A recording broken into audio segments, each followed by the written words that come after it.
Oke, assalamualaikum warahmatullahi wabarakatuh. Teman-teman, di sini saya insya Allah akan menjelaskan sedikit tentang manajemen kelas. Baiklah, kita masuk ke slide yang pertama. Di slide pertama ini ada pengertian manajemen kelas. Manajemen kelas itu merupakan keterampilan mengelola kelas, merupakan keterampilan guru untuk menciptakan dan memelihara kondisi yang optimal jika terjadi gangguan. Baiklah, selanjutnya kita masuk ke dalam fungsi dan tujuan manajemen kelas. Di sini kita akan tahu apa sih fungsi manajemen kelas itu dan tujuannya gimana sih. Pertama, fungsinya yaitu menciptakan lingkungan belajar yang kondusif bagi peserta didik untuk mencapai tujuan pengajaran secara efektif dan efisien. Kemudian tujuannya di sini yaitu agar setiap anak di kelas dapat bekerja dengan tertib sehingga tercapailah tujuan secara efektif dan efisien. Kemudian di sini juga ada tujuan penggunaan di dalam kelas bagi siswa. Dia terbagi menjadi 3. Yang pertama yaitu mendorong siswa mengembangkan tanggung jawab individu terhadap tingkah lakunya. Yang kedua yaitu membantu siswa untuk mengerti tingkah laku yang sesuai dengan tata tertib kelas dan memahami bahwa teguran guru merupakan suatu peringatan dan bukan kemarahan. Yang ketiga yaitu menimbulkan rasa berkewajiban, melibatkan diri di dalam tugas, serta bertingkah laku yang sesuai dengan aktivitas kelas.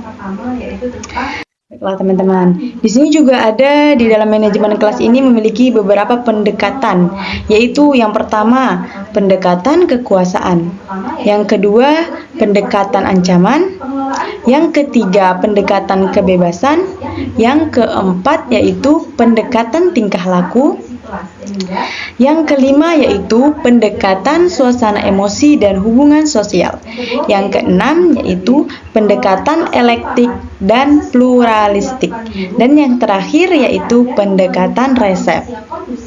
Oke.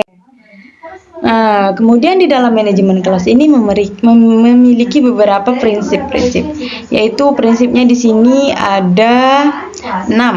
Yang pertama yaitu hangat dan antusias, yang kedua yaitu tantangan, yang ketiga bervariasi, yang keempat keluasan, yang keenam yaitu penekanan pada hal-hal yang positif. Dan yang terakhir yaitu penanaman disiplin diri. Baiklah. Oke, di sini kita masuk ke dalam prinsip yang pertama, yaitu hangat dan antusias. Maksudnya di sini yaitu hangat dan antusias diperlukan dalam proses belajar mengajar. Guru yang hangat dan akrab dengan anak didik selalu menunjukkan antusias pada tugasnya atau pada aktivitasnya, akan berhasil dalam mengimplementasikan pengelolaan kelas. Yang kedua yaitu prinsip tantangan.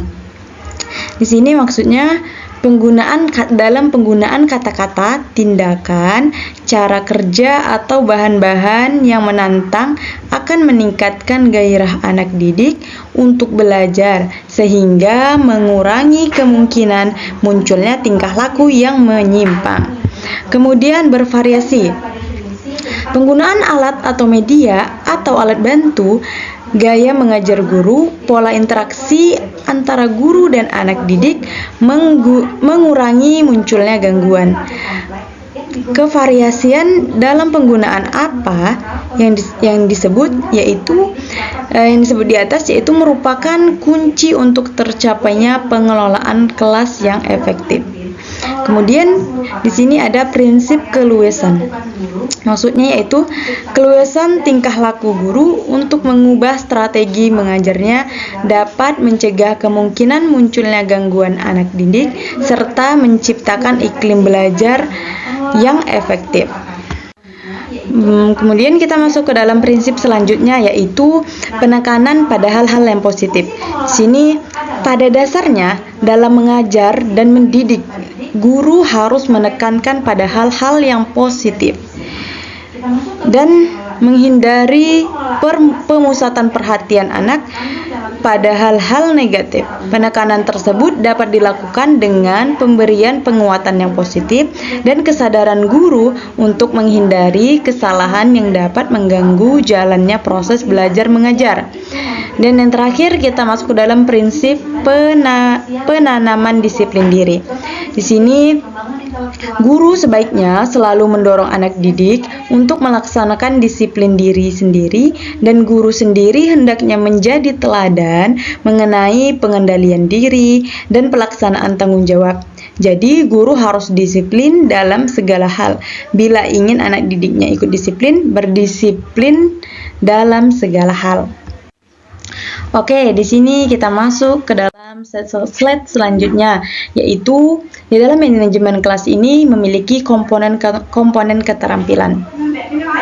Yang pertama yaitu keterampilan yang berhubungan dengan penciptaan dan pemeliharaan kondisi belajar yang optimal atau preventif. Yang kedua yaitu sikap tanggap. Dalam sikap tanggap ini komponen-komponennya yaitu yang pertama memandang seksama, yang kedua gerak mendekati, yang ketiga memberi pernyataan, yang keempat memberi reaksi terhadap gangguan dan ketaacuhan. Kemudian komponen yang ketiga yaitu membagi perhatian. Membagi perhatian ini terbagi menjadi dua, yaitu secara visual dan yang kedua secara verbal. Baiklah, kita masuk yang keempat. Komponen yang keempat yaitu pemusatan perhatian kelompok. Di dalam pemusatan perhatian kelompok ini terbagi lagi. Yang pertama yaitu memberi tanda, yang kedua bertanggung jawab, yang ketiga pengarahan dan petunjuk yang jelas, yang keempat penghentian, yang kelima penguatan, yang keenam kelancaran. Baiklah teman-teman, di dalam manajemen kelas ini juga memiliki beberapa masalah. Yang pertama yaitu kurang kesatuan dengan adanya kelompok-kelompok, pertentangan jenis kelamin. Terus kemudian tidak ada standar perilaku dalam bekerja kelompok, misalnya ribut, bercakap-cakap, pergi ke sana kemari, dan sebagainya. Kemudian selanjutnya yaitu reaksi negatif terhadap anggota kelompok, misalnya ribut bermusuhan, mengucilkan satu sama lain, kemudian merendahkan kelompok, bodoh, dan sebagainya. Kemudian permasalahan selanjutnya yaitu mudah bereaksi negatif atau terganggu, misalnya bila didatangi monitor, tamu-tamu, iklim yang merubah, dan sebagainya. Yang terakhir yaitu permasalahannya tidak mampu menyesuaikan diri dengan lingkungan,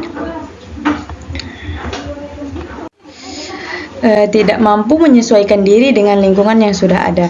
Contoh itu seperti tugas tambahan, anggota kelas baru, atau situasi yang baru. Baiklah teman-teman, next kita lanjut, yaitu di sini kita masuk ke dalam manajemen kelas yang efektif menurut Made Pidarta. Menurut Made Pidarta, di sini dia manajemen kelas yang efektif itu yaitu yang pertama, kelas adalah kelompok kerja yang diorganisasikan untuk tujuan tertentu yang dilengkapi tugas-tugas yang diarahkan oleh guru. Kemudian yang kedua, dalam suatu kelas, guru bukan tutor satu anak, tetapi untuk seluruh anak yang ada di dalam kelas. Yang ketiga yaitu setiap kelompok mempunyai perilaku sendiri yang berbeda dengan perilaku setiap individu dalam kelompok. Yang keempat yaitu kelompok kelas menyisipkan pengaruhnya pada setiap anggota. Yang kelima, praktik guru dalam proses pembelajaran cenderung terdapat pada hubungan guru dan siswa. Dan yang terakhir yaitu struktur kelompok, pola komunikasi, dan kesatuan kelompok ditentukan oleh cara guru mengelola, baik mereka yang tertarik pada sekolah atau bagi mereka yang apatis atau masa bodoh dan bermusuhan. Baiklah, di sini ada beberapa penataan ruang kelas. Yang pertama yaitu penataan ruang kelas, yang kedua pengaturan tempat duduk, yang ketiga pengaturan alat-alat pengajaran, yang keempat penataan keindahan dan kebersihan kelas, yang terakhir ventilasi dan tata cahaya.